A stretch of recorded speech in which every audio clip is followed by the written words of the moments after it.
네, 오늘 19일부터 29일까지 부산에서 유네스코 세계유산위원회가 열립니다. 세계유산위원회는 세계문화자연유산의 등재와 또 보존을 결정하는 국제기구이고 우리나라에서는 회의가 처음으로 열린다고 합니다.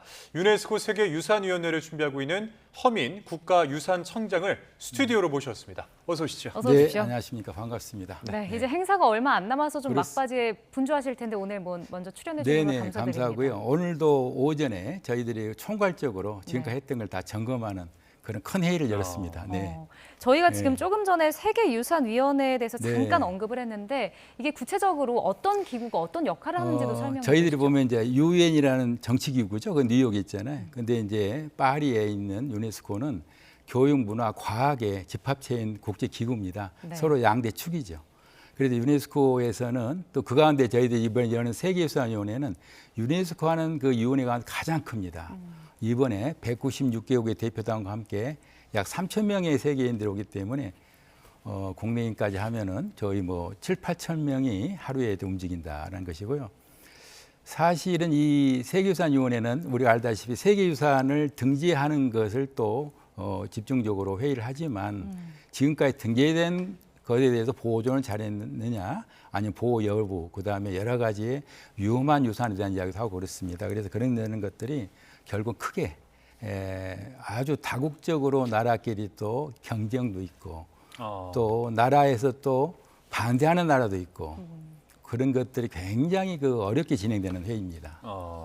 그러니까 우리나라가 자랑하는 이 세계유산도 사실 이 세계유산위원회를 통해서 결정된 그렇습니다. 것들일 텐데 우리나라의 이 세계유산은 어떤 것들이 있을지 좀 한번 설명 부탁드립니다. 그러니까 이제 우리나라는 이제 17개가 세계유산이 있죠. 그중에 15개 문화유산이고 2개 자연유산인데 문화유산 1995년에 된 그 종묘부터 해가지고 그다음에 우리 석굴암이라든가 그다음에 경기 불국사라든가 조선왕릉이라든가 수원화성이라든가 그리고 또 뭐 여러 가지로 우리가 있는 뭐 고인돌군이라든가 또 사찰들도 있고요. 그다음에 서운도 있고 그렇습니다만은 자연유산으로서는 제주도가 있고 그다음에 또 지금 갯벌이 있는데 이번에 이제 대확장도 등재 예정입니다만은 이렇게 17개가 있습니다.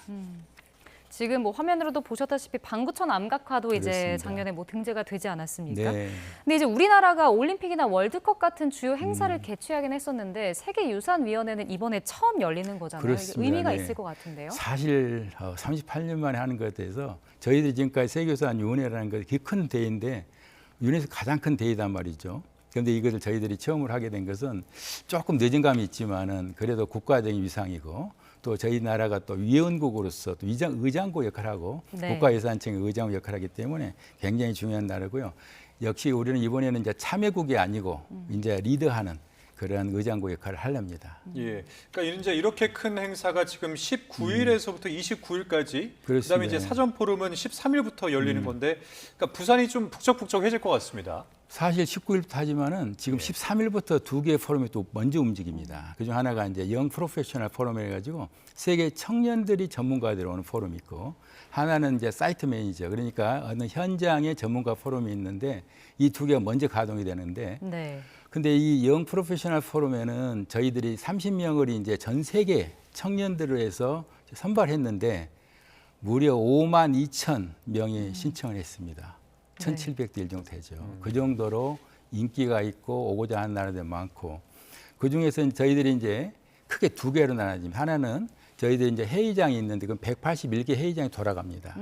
나머지 하나를 저희 나라가 특별하게 했는데 대한민국 관을 만들었습니다. 그래서 거기서는 이제 유무형 공연이라든가 체험학습을 계속 하는데 저희들이 지금 이제 나머지는 뭐 시티 투어부터 해가지고 전국이 사실은 저희 나라 우리나라가 17개의 세계유산이 있지만 세계유산이 그 골고루 해서 또 복합적인 유산도 많이 있기 때문에 51개의 지자체에 해당이 됩니다. 그래서 어떻게 보면은 지금 전체적으로 전국이 부산에서 행사를 하지만은 전국이 같이 움직이는 그런 커다란 정말 K-헤리티지를 다시 보여주고 K-컬처 보여주는 그런 큰 대로 지금 열고 있습니다. 네, 조금 전에 언급을 잠깐 해주셨는데 대한민국관도 만들고 있다라고 해주셨잖아요. 네네. 그리고 뭐 백스코에서는 인류 무형유산을 소개하는 공연도 준비되고 있다고 하는데 뭐 공연과 행사도 많이 준비하고 계신 것 그렇습니다. 같아요. 방금 말씀드린 사실 우리나라에서 이번에 한 거의 하나의 큰 축이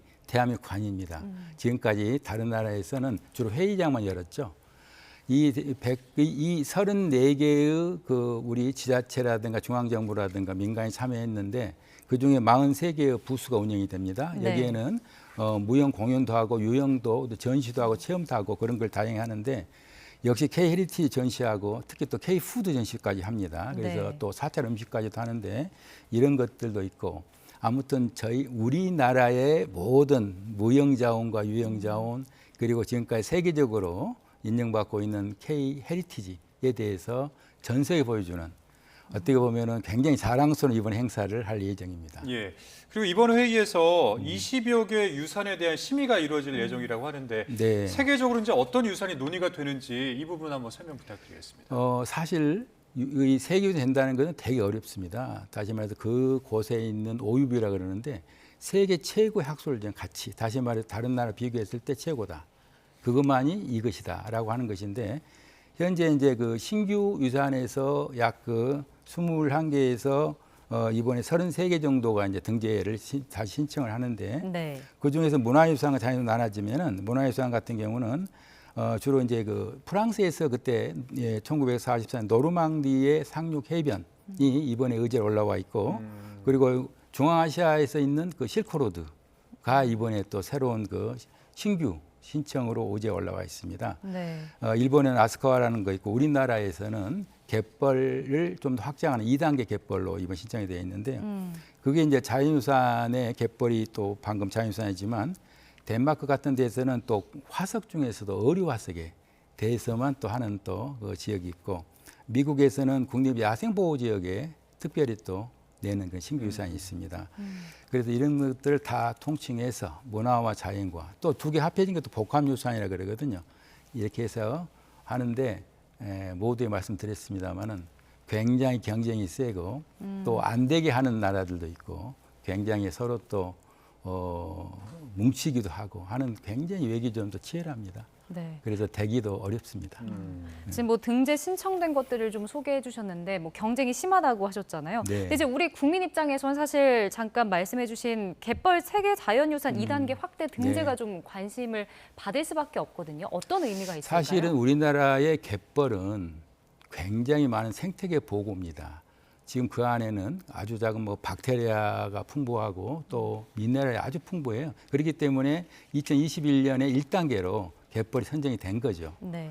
그 지역을 보면 21년에는 서천이라든가 고창, 신안, 그다음에 보성, 순천이 됐었는데 이번에 좀 더해서 고흥이라든가 무안, 서산, 여수들이 합해지는 그런 것이어서 사실 갯벌은 그 생태계 보고와 철새 그리고 안에 있는 미네랄도 있지만 저희들이 먹는 반지랑 이런 것들이 엄청나게 좋은 지금 아주 좋은 그 영향을 갖고 있거든요. 네. 조금 넓히면 이 갯벌이 우리나라 서해안에서 있고 그다음에 좀 이제 북한과 중국까지 넓어지는 그 갯벌인데 현재 유네스코하고 함께 앞으로 갯벌을 확장해서 다국적인 회의를 할 예정입니다. 그래서 그거는 좀 더 저희 지켜보면서 공들여서 또 가고 있습니다. 네, 이번 회의를 어떻게 좀 준비하고 계신지 마지막으로 짤막하게 좀 한 말씀 부탁드립니다. 지난해부터 작년에 APEC이 있었고 이번에는 이제 그 세계유산위원회를 국가에서 대통령령으로 만든 큰 행사였고 이 행사가 작년 10월부터 저희 국가유산청에서는 준비기획단을 발족을 했고 부지런히 지금까지 달려왔습니다. 네. 그래서 부산 백스코에서 1, 2전시관 그다음 오디토리움 전체를 빌려서 하는 행사고 아까 말씀하신 대로 전국이 다 함께 이렇고 또 서울에 오는 분들도 경복궁 같은 그런 궁궐도 보면서 또 부산 내려가고 제주도 가는 이런 여러 가지 프로그램을 같이 운영하기 때문에 굉장히 큰 성과를 내려고 노력하고 있습니다. 예. 네, 알겠습니다. 오늘 말씀 여기까지 듣겠습니다. 지금까지 허민 국가유산청장과 함께했습니다. 오늘 말씀 고맙습니다. 고맙습니다. 네, 감사합니다.